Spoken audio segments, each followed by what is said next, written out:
আমি আগে ওই সাবেক জামাতের সেক্রেটারি ছিলাম ইউনিটের, চম্পকনগর দক্ষিণ ইউনিটের সেক্রেটারি ছিলাম দীর্ঘ অনেক বছর।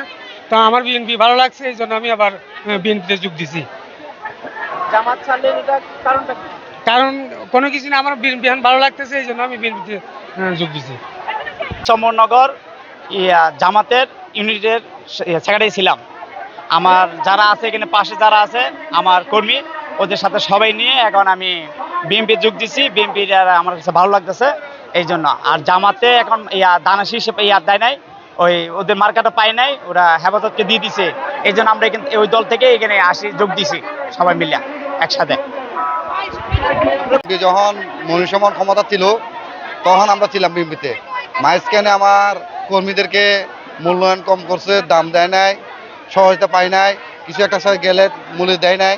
এই বাধ্যগতে বহুত কষ্ট করে এই বর্তমানে যে নেতা আছে এই মনিরুজ্জামান বা দীপন দেওয়ান ভাইয়ে আসার পর থেকে মোট কথা আমরা উৎসাহ পাইলাম, সাহস পাইলাম, ওই কারণে আবার আগের পথে ফিরে আসলাম।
অভিনন্দন জানাচ্ছি, জাতীয় বাহিনী দল থেকে অভিনন্দন জানাচ্ছি।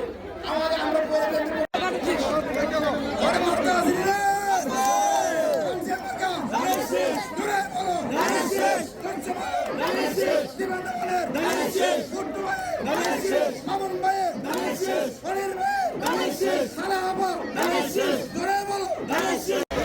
ধন্যবাদ ধন্যবাদ ধন্যবাদ।